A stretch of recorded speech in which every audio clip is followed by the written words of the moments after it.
Kerala PSCയുടെ junior accountant എക്സാമിന് വേണ്ടിയിട്ടുള്ള company law എന്ന മൊഡ്യൂളിലെ രണ്ടാമത്തെ ക്ലാസ്സാണ് നമ്മളിപ്പോൾ പഠിക്കാൻ പോകുന്നത്.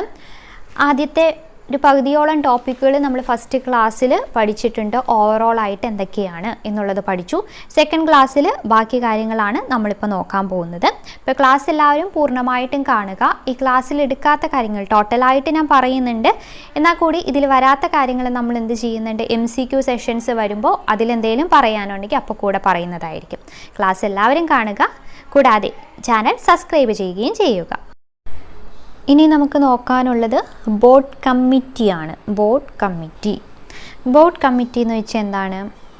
ബോർഡ് മെമ്പേഴ്സൊക്കെ ഉള്ള ഒരു കമ്മിറ്റിയാണ് ബോർഡ് കമ്മിറ്റി അല്ലേ. നോക്കി, a board committee is a small working group identified by the board consisting of board members for the board members for the purpose of supporting the board's work support ചെയ്യാൻ വേണ്ടിയിട്ട് board മെമ്പേഴ്സൊക്കെ ഉള്ള ഒരു ഗ്രൂപ്പിനെയാണ് നമ്മൾ board committee എന്ന് പറയുന്നത്.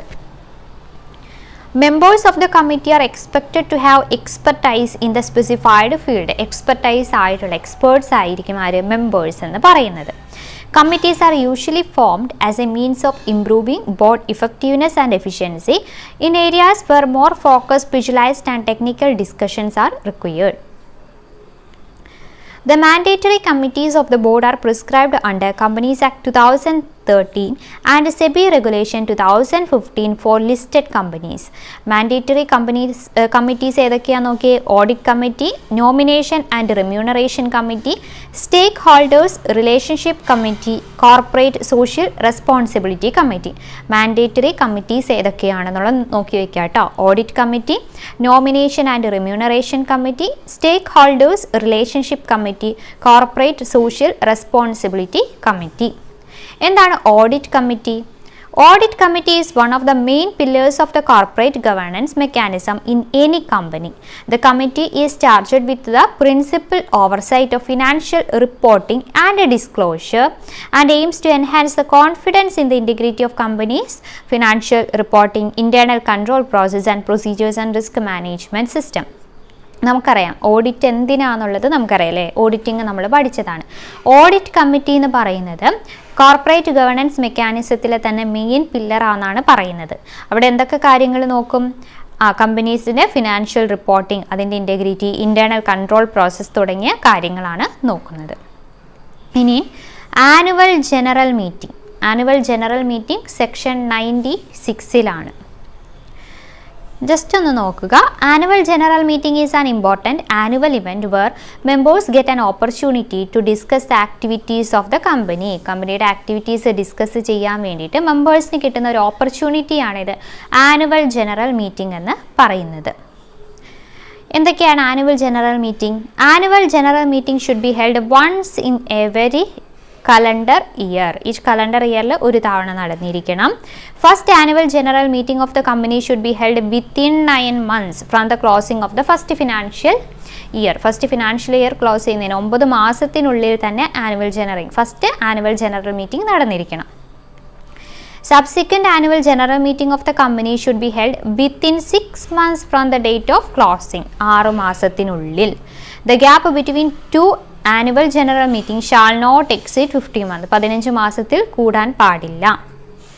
The last date for holding annual general meeting other than the first annual general meeting, that is subsequent annual general meeting. എന്താണ് subsequent annual general meetingലുള്ള കാര്യങ്ങൾ?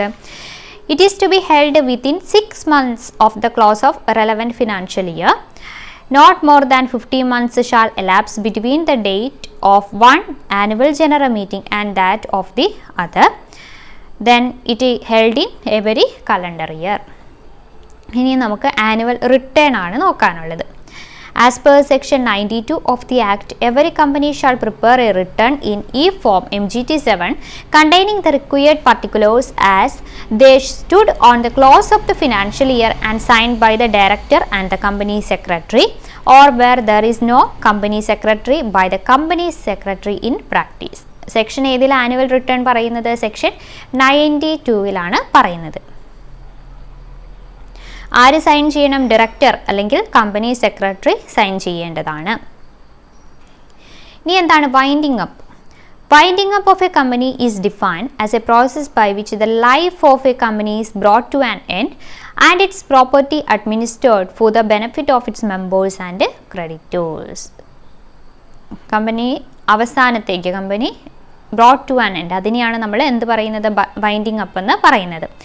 Under the process, the life of the company is ended and its property is administered for the benefits of members and creditors. കമ്പനിയുടെ life end ചെയ്തു, ആ property ആരുടെ മെമ്പേഴ്സിൻ്റെ അല്ലെങ്കിൽ ക്രെഡിറ്റേഴ്സിൻ്റെ ബെനിഫിറ്റിന് വേണ്ടിയിട്ട് നമ്മൾ മാറ്റിവെക്കുന്നു. A liquidator is appointed to realize the assets and property of company. കമ്പനിയുടെ അസറ്റ്സും property realise ചെയ്യാൻ വേണ്ടിയിട്ട് നമ്മൾ അപ്പോയിൻറ്റ് ചെയ്യുന്ന വ്യക്തിയാണ് liquidator. After payment of the debt is in any surplus of the asset is left out, they will be distributed among members according to their rights.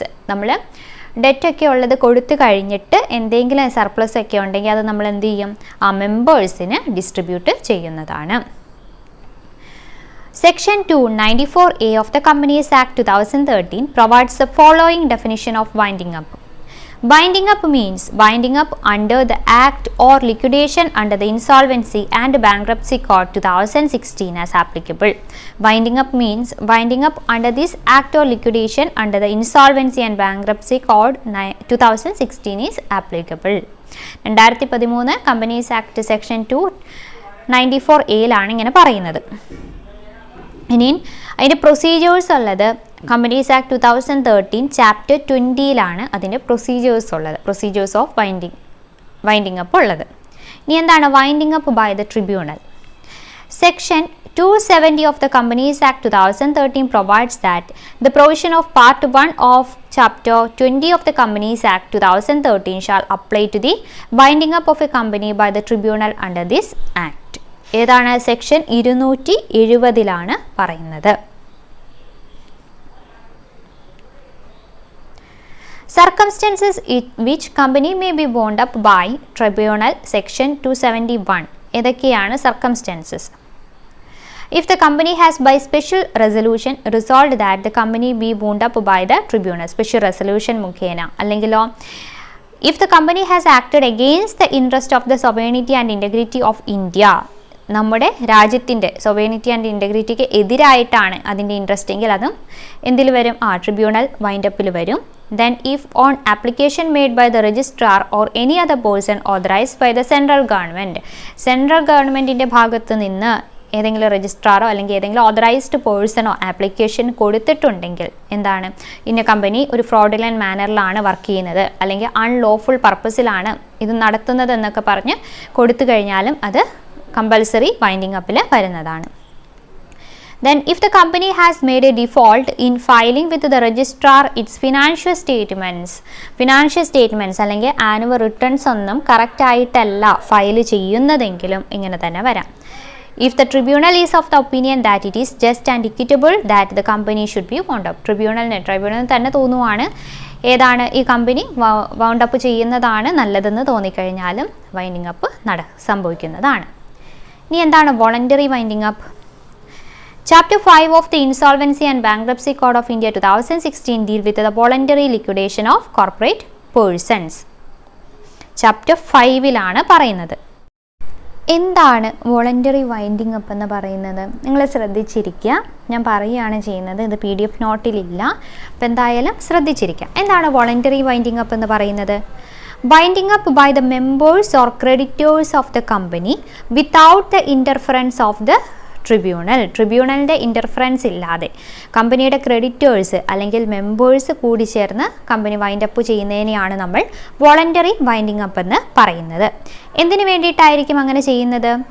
The object of a voluntary winding up is that the company as well as the creditors are free to settle their affairs without any outside help.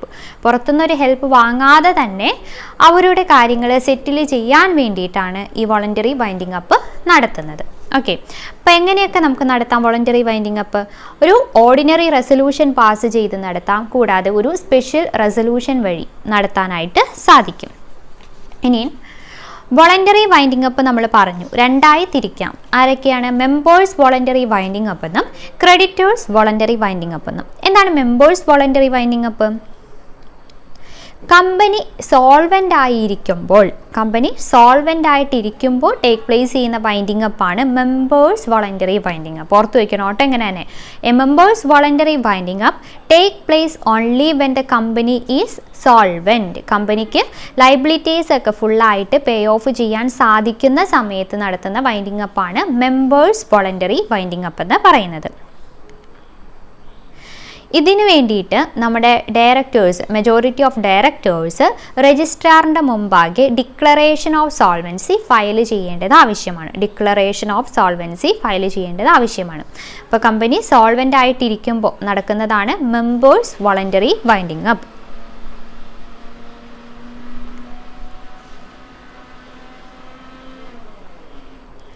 പിന്നെ creditors voluntary winding up. എന്താണ് creditors voluntary winding up എന്ന് പറയുന്നത്?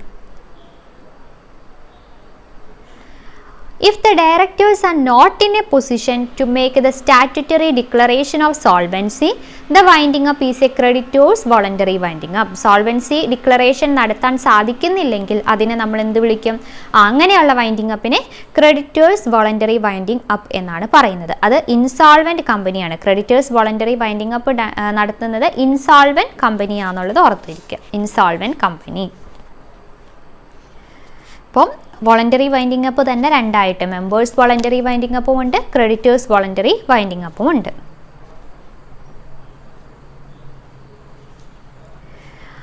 ഇനി വേറൊരെണ്ണമാണ് ഡിഫൻറ്റ് company. എന്താണ് ഡിഫൻറ്റ് company എന്ന് പറയുന്നത്? A defunct company is one which has not commenced business operation or which is not in operation or has no assets to divide. Business operation comments ചെയ്തിട്ടില്ല, അല്ലെങ്കിൽ ഇപ്പോൾ ഓപ്പറേഷനിലില്ല, അല്ലെങ്കിൽ അസറ്റ് ഒന്നും ഡിവൈഡ് ചെയ്യാൻ വേണ്ടിയിട്ട് അസറ്റ് ഒന്നും ഇല്ല, അങ്ങനത്തെ കമ്പനിയെയാണ് നമ്മൾ ഡിഫൻറ്റ് കമ്പനി എന്ന് പറയുന്നത്. DEFUNCT. ജസ്റ്റ് ഒന്ന് അറിഞ്ഞിരിക്കുക കേട്ടോ. അതാണ് ഡിഫക്റ്റ് കമ്പനി എന്ന് പറയുന്നത്. ഇപ്പോൾ വോളണ്ടറി വൈൻഡിങ് അപ്പ് എന്താണെന്ന് പഠിച്ചു, അതിനെ രണ്ടായി തിരിക്കുന്ന കാര്യവും പഠിച്ചു അല്ലേ. ഇനി ലിക്വിഡേറ്റർ, ഒഫീഷ്യൽ ലിക്വിഡേറ്റർ ആരാണ്? ഇപ്പോൾ വൈൻഡിങ് അപ്പ് ചെയ്യാൻ വേണ്ടിയിട്ട് നമ്മളോട് ട്രിബ്യൂണൽ ഓർഡർ ചെയ്യുകയാണ്. ഒരു കമ്പനി വൈൻഡ് അപ്പ് ചെയ്യണമെന്ന് ഓർഡർ ചെയ്യുമ്പോൾ അതിന് വേണ്ടിയിട്ട് അപ്പോയിൻറ്റ് ചെയ്യുന്ന, അതിൻ്റെ ആ വൈൻഡിങ് അപ്പ് ഡ്യൂട്ടീസ് ഒക്കെ പെർഫോം ചെയ്യാൻ വേണ്ടിയിട്ട് അപ്പോയിൻറ്റ് ചെയ്യുന്ന പേഴ്സൺ അല്ലെങ്കിൽ പേഴ്സൺസിനെയാണ് നമ്മൾ ഒഫീഷ്യൽ ലിക്വിഡേറ്റർ എന്ന് പറയുന്നത്. അതൊരു പ്രൊഫഷണൽ ഉള്ള എന്നാ പറയുക, ചാർട്ടേഡ് അക്കൗണ്ടൻറ്റ്, കോസ്റ്റ് അക്കൗണ്ടൻറ്റ്, അങ്ങനത്തെ ആൾക്കാരായിരിക്കും ഈ ഒഫീഷ്യൽ ലിക്വിഡേറ്റർ ആയിട്ട് അപ്പോയിൻറ്റ് ചെയ്യുന്നത്.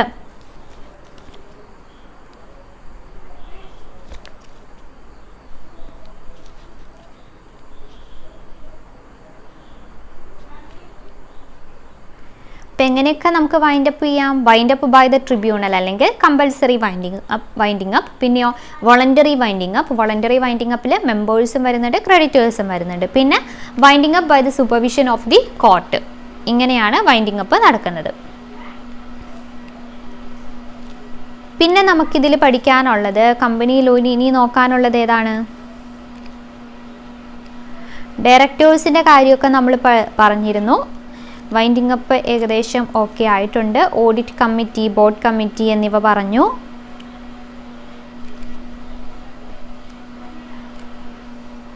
പിന്നെ മാനേജ്മെൻറ്റ് ആൻഡ് അഡ്മിനിസ്ട്രേഷൻ അല്ലേ. മാനേജ്മെൻറ്റ് ആൻഡ് അഡ്മിനിസ്ട്രേഷനിൽ വരുന്നതാണ് നമ്മുടെ കമ്മിറ്റികളൊക്കെ. ബോർഡ് കമ്മിറ്റി അങ്ങനത്തെ കാര്യങ്ങളൊക്കെ ഏതിൽ വരുന്നതാണ്? ഈ മാനേജ്മെൻറ്റ്, ഡയറക്ടേഴ്സൊക്കെ ഏതിൽ വരുന്നതാണ്? ആ മാനേജ്മെൻറ്റ് ആൻഡ് അഡ്മിനിസ്ട്രേഷനിൽ വരുന്നതാണ്. എത്ര ഡയറക്ടേഴ്സ് വരാം? എത്രയാണ്? പബ്ലിക് കമ്പനിയിൽ 3, പ്രൈവറ്റ് ആണെങ്കിൽ 2 അല്ലേ. മാക്സിമം പെർമിസിബിൾ എത്രയാണ്? ഇപ്പോൾ 20 ആണ് ഒരു ഇതിൽ 20, അല്ലെങ്കിൽ പബ്ലിക് ആണെങ്കിൽ അത് 10 ആയിരിക്കും. മാക്സിമം 10 പബ്ലിക് കമ്പനിയിലാണ് ഒരു ഡയറക്ടറിന് വർക്ക് ചെയ്യാൻ സാധിക്കുകയുള്ളൂ.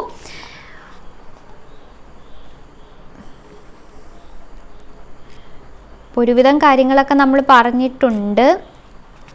ഇതിലില്ലാത്ത കാര്യങ്ങൾ എന്തെങ്കിലും ഉണ്ടെങ്കിൽ തന്നെ നമ്മുടെ ഏതിലാണ് MCA മിനിസ്ട്രി ഓഫ് കോർപ്പറേറ്റ് അഫയേഴ്സിൻ്റെ സൈറ്റിൽ കുറച്ച് കൊടുത്തിട്ടുണ്ടാവും കേട്ടോ. അത് നോക്കാം, അങ്ങനെയുള്ള കാര്യങ്ങളൊക്കെ നോക്കുക. പിന്നെ മീറ്റിംഗ്സ്, കമ്പനി മീറ്റിംഗ്സിൻ്റെ കാര്യം നമ്മൾ പറഞ്ഞിരുന്നു. എന്താണ് കമ്പനി മീറ്റിങ്ങിൽ വരുന്നത് അല്ലെങ്കിൽ ബോർഡ് മീറ്റിംഗ്? കമ്പനി മീറ്റിംഗ് എന്ന് പറയുന്നത് നമുക്ക് എങ്ങനെയൊക്കെ ക്ലാസിഫൈ ചെയ്യുന്നു എന്ന് ആദ്യം നോക്കാം. ഡയറക്ടേഴ്സിൻ്റെ മീറ്റിംഗ് ഉണ്ട്, അതിൽ മീറ്റിംഗ്സ് ഓഫ് ബോർഡ് ഓഫ് ഡയറക്ടേഴ്സും meeting of committee of the ബോർഡും വരുന്നുണ്ട്.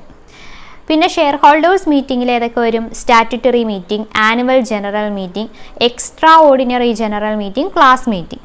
പിന്നെ meetings of creditors and debenture holders, അതിൽ meeting of creditors during the lifetime of the company, meeting of creditors at the time of winding up, meeting of debenture holders, ഇങ്ങനത്തെ meetings ഒക്കെയാണ് വരുന്നത്.